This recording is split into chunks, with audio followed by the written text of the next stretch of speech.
Bonjour à tous et bienvenue dans ce premier épisode d'une nouvelle formule finalement que je vous propose sur le podcast en audio et en vidéo Le fraudeur, le hacker et vous, et cela s'appelle Cyber News.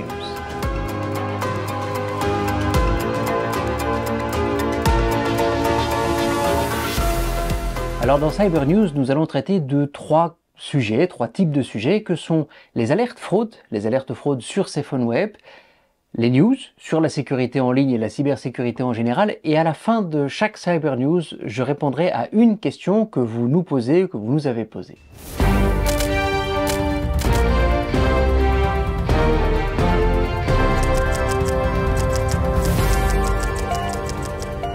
Concernant les alertes contre la fraude que vous retrouvez bien évidemment sur cephoneWeb.be, je commencerai par celle concernant TicketSwap, l'application qui permet d'acheter et de vendre des places de concert en ligne. Il y a en ce moment sur Facebook des messages frauduleux qui circulent vous proposant d'acheter des places de concert qui sont évidemment sold out, mais vous pourriez les avoir vous. C'est du phishing. Et puis il y a aussi des emails qui viennent d'une adresse email noreply@vlaanderen.be, donc c'est vraiment une adresse email venant de la Flandre. Alors attention, c'est du spoofing, ils n'ont rien piraté, mais c'est du spoofing, ça leur permet d'envoyer un email se faisant passer pour.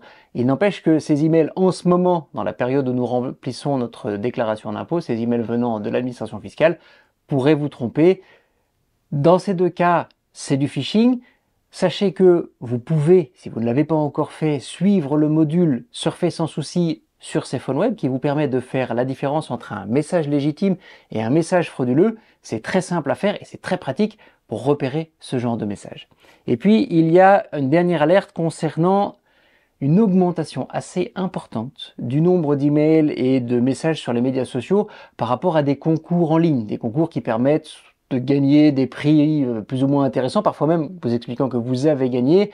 Le but là, c'est de récupérer vos données personnelles. On vous envoie vers une page où vous pouvez remplir vos données personnelles. Évidemment, ils les utilisent ensuite pour faire du phishing et frauder contre vous. Donc soyez prudents quand vous voyez ces messages. Ces cadeaux-là, ils ne sont pas pour vous.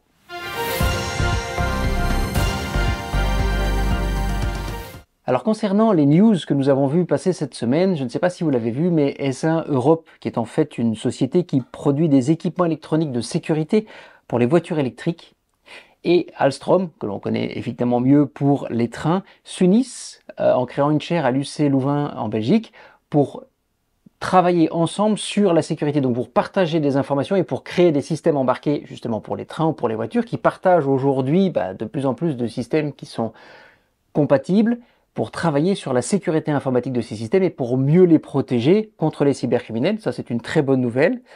J'ai trouvé aussi que la CPME, la Confédération des PME en France, a lancé et a publié un rapport pour renforcer la sécurité des petites et des moyennes entreprises. Le rapport est assez intéressant. Alors évidemment, il n'apprend rien de nouveau dans le sens les entreprises de petite et de moyenne taille sont peu ou mal protégées. L'intérêt du rapport, c'est qu'il va aussi sur 4 piliers proposer 10 recommandations pour mieux sécuriser son entreprise. Et j'ai relevé parmi celles-là la facilitation des signalements de cyberattaques, la sensibilisation et la mutualisation des compétences. C'est important parce qu'on a du mal à trouver des experts. Ou encore le fait de renforcer le caractère stratégique, et je parle de stratégie d'entreprise, le caractère stratégique de la cybersécurité dans l'entreprise. Il est important que l'équipe dirigeante de l'entreprise considère la sécurité informatique comme un point stratégique.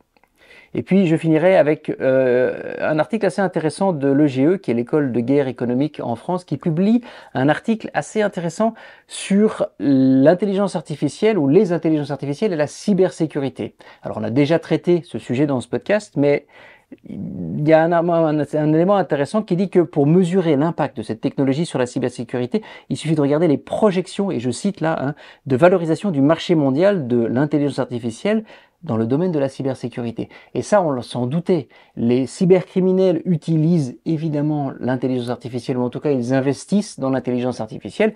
Les entreprises doivent faire la même chose. Les États, les collectivités locales doivent faire la même chose, ce qui nous permettra de nous battre avec les mêmes armes que les cybercriminels. Et ça va changer. Parce qu'aujourd'hui, eux sont très avancés dans leur domaine, très experts, et les entreprises peu. Mais si elles pouvaient se reposer sur une intelligence artificielle spécialiste en cybersécurité, eh bien on utiliserait les mêmes outils. Et alors l'article explique que eh bien, le domaine de l'intelligence artificielle au niveau de la cybersécurité est valorisé à plus de 22 milliards de dollars pour 2023 et ça ira jusqu'à 93 milliards de dollars en 2030. Donc ce qui est intéressant de voir là, c'est qu'il y a beaucoup d'investissements qui sont faits. À terme, cela va surtout nous aider, nous, les victimes, à mieux nous protéger. Comme d'habitude, tous les liens des articles que je cite se trouvent dans les notes du podcast.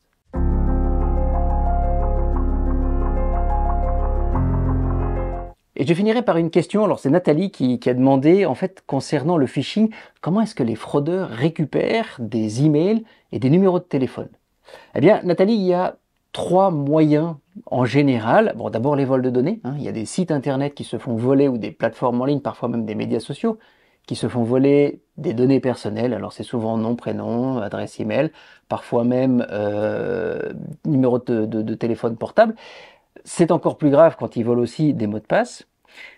Mais ensuite, nous sommes aussi responsables de la sécurité de nos données. Par exemple, quand, je le disais tout à l'heure, ces offres qui proposent ou ces annonces qui proposent de gagner des prix sous réserve simplement de s'inscrire et de remplir un formulaire, nous partageons nous-mêmes souvent et facilement des données dans le but de recevoir quelque chose.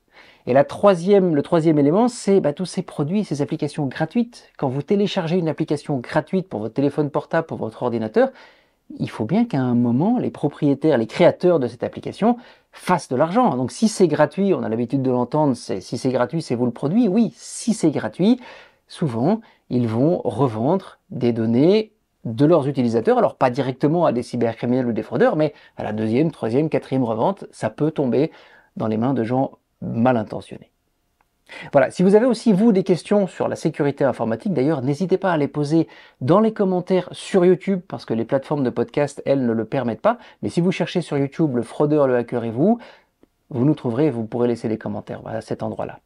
J'espère que ce nouveau format vous suit. N'hésitez pas à vous abonner si vous voulez avoir la suite et les prochains épisodes. Pour ma part, je vous souhaite un très bon week-end et une belle semaine. Et je vous dis à très bientôt dans le prochain épisode de votre podcast, Le fraudeur, le hacker et vous.